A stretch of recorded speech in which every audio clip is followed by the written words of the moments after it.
so we started a new series to talk about home ownership. And in this video, we want to discuss the advantages of renting a home or buying a home. So we get this a lot because everybody wants to buy a home, everybody wants to be a homeowner, but it's not really convenient for everybody, and renting is not as bad as most people think. So we want to talk about those things today. Yes, so something that I like about renting, still do to this day, is the flexibility I have. I can move any location that I want to anytime.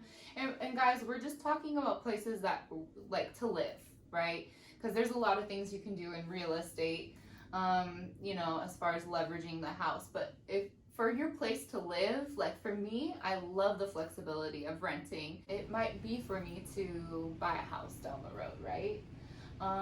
Maybe very soon, but right now it's been, the flexibility of where I can live, my options that are available. When it comes to flexibility, like for instance, I am a business owner, but we have a girlfriend. The perfect example of that is her husband's a software engineer, and he gets like very high contracts to move around the country. And so they were offered a really great opportunity to go to Kentucky, and they were willing to do that.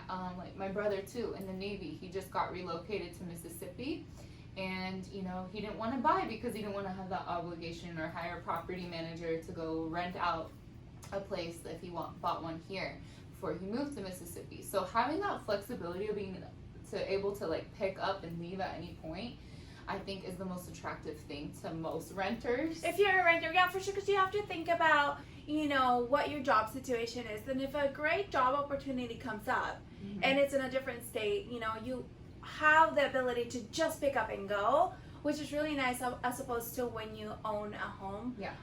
Especially nowadays that you can work remote, and a lot of people our age want to travel and want to live in different countries even. That's like the best option. So you don't have to purchase a home because that's going to tie you up a little bit. It all comes down to your goals. Like for me, that's my goal. Yeah. I want to travel. I am that person that's, having cash kind of saved for trips, right? Or to look around the world and see if I want to live in another country, because it's definitely been something I've thought about for the last 3 years of my life. Yeah. So I want to explore that before really purchasing here or, Nevada or wherever in the U.S. But that's the other thing, is like tying up a lot of capital, right? So down payments can be a lot for a home, depending on your range. But especially if you live in California or like these New York and certain states where a house is so expensive and you have to come up with so much money to put down, it may not be so feasible. In what I do in my side is I use that money and I just invest it and I grow it.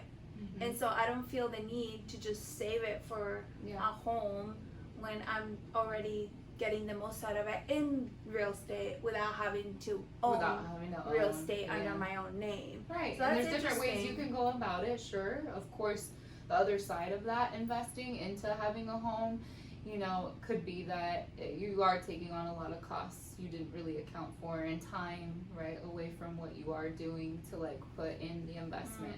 So it's cool that you can leverage it from a distance, and that is an option for people, right? If they don't necessarily want to buy, they want to rent right now, like me. Plus also, you have cost of repairs and oh my goodness. Now you're in charge of your own plumbing. Listen, I don't own my fridge, I don't own my stove, I don't own the plumbing here. Plumbing can be very costly. Right, your landlord is going to take care of all those things if something breaks. Yes, I don't know how to fix anything, so when something breaks, renting is the best. See, I know how to fix things, but I should put that out there, because do not hit me up. That's not something I want to be doing. Right. I'd rather pay someone. But you also have, your utility costs. That's obviously, when you own a home, it's going to be greater. Ooh, living in California, it is hot right now, you guys. And for me, you can even, if you really listen, the air is on. The air is running. It's always on in my house. So if I had any more square feet than I do here, we're looking at thousands a month, maybe 1,000 a month. That's crazy. That's crazy. Yeah. And I won't even discuss the additional cost to owning a home that has to do with insurance and all that kind of stuff. But let's talk a little bit more on the other side. Like, about buying? Buying's great. Yeah. Also, like both are good. Like it just again goes back to your goals. Like what is your goal right now? What makes sense for? And again, we're gonna put out like other videos that are gonna help you throughout time understand too, like what you need to do to prepare to buy a home, to see if that's even in the works for you right now too. Yeah, so buying, I like buying because of stability. So I'm a single woman. I don't have any children. So renting is cool. I can pick up and go and move to a different state. But if I did have kids or I had, a family and stuff, then it would be probably a better option to give them stability. Like you're gonna stay not put hop in the around. next 10 years or whatever. It doesn't matter the length of time, but just having a place where my kids can grow up would be a better option to buy a home for them. Yeah. I think also obviously you build equity in a home, so Number one. That's great. Build equity. Yeah. I mean, I don't think that you necessarily have to purchase a home for the purpose of building equity if you can't afford it. What do you think about that? No, I agree, and you have to consider too, like timeline wise, right? Because like having a home, if we're talking about equity, is more of a long-term investment than anything. Because if we have a market crash next year, where is your equity? And you just started a mortgage, let's say. True, that's true. Right? So all real estate almost is tied up in the market. Okay, so it can go up or down. Doesn't mean that you're necessarily building equity short term, but maybe you are long term, right? Although for the most part, real estate does go up, and if you are if you're just running numbers, like if you're just straight up comparing historical averages, it will be cheaper over time to own your home than to always rent. Like, absolutely. Obviously, the numbers don't lie, and that is very true. I just don't think it's always the best option because I think a lot of people want to push that, and they want to be like, you have to own a home. Why don't you own a home? Or people judge other people. Like, I've heard this from people that are close to me. Like, why does he drive that kind of car? He doesn't even have a house. But that's neither here or there, right? Right, it's not, and maybe those people are invested in other things, and it's just not a priority. And I think the reason why it's like much cheaper to buy versus rent over time, because I know before we were talking about renting and how there's lower utility costs, things like that, right? You don't really own your appliances and the maintenance is covered. But the thing is when you're looking long term, buying is going to be a lot more affordable, and that really has to do with, it comes down to like our rent and mortgage payments, right? Your mortgage payment is going to be fixed, and it's typically going to be a lot lower. Yeah, hopefully. It's going to, I mean, in real estate, and all the gurus out there talk about it, you want to go for a 30-year fixed. If this is a house you're going to be planted in, you want to go for a 30-year fixed. That's going to be your best investment over time. And so if that's the case, then of course you're saving money, and that's due to that fixed payment, right? It doesn't fluctuate. Whereas when you're renting, I know I've been in many luxury buildings where they're not rent controlled, they're newer buildings, and my rents increased 10% the following year when I renew my lease. So it kicks me out, and I go into another place or look for a rent controlled building, right? So there's all these like factors that come into play. Right. And you know what? I want to talk about something that you just reminded me of. You said luxury.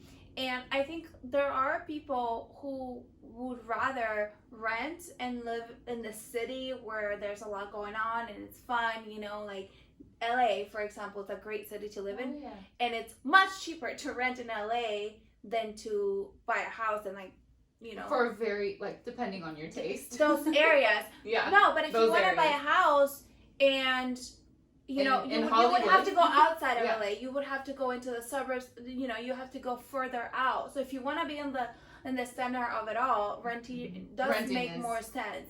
But of course, when you buy a house, you do have my favorite, tax deductions. So you're able to write off, a lot of stuff. So that's definitely a good thing about it. It's a plus, but I think all of these things that we're talking about are really just for you to consider when someone's like pushing their agenda on you. You have to rationalize and understand that your goals are going to be completely different from the next. And that's why when, in our industry, what we do in advising others on their finances is really asking the questions that open your world up more to your vision long term, not just short term, right? And so, you know, you have to consider these things when you're preparing and planning for your next goal, whatever you want to accomplish. Yeah, one of the things that, you know, I'll always ask people is like, but why do you want to buy a house? And it just like really get into the why. It's not because rates are low. It's not because everybody says I should and everybody has one, you know, and it's not because it's, you know, it's, you open your Instagram, it's like everyone's buying a home. Those are not real reasons. You want to own it because of strong reasons that you feel passionate about, and it fits within your goal and your agenda and all those things you were talking about. And do you even qualify? But that's a whole different that's a whole different topic. But yeah, and one of the things that I want to share with you guys, hopefully in one of our videos, is how you can be involved in real estate, how you can invest in real estate, how you can grow your money in real estate without having to purchase a home under your own name. Without ownership, baby. That's the way to go. Everything here we send your way is just to make you mas dinero. Come back next time and we'll cover more topics in real estate.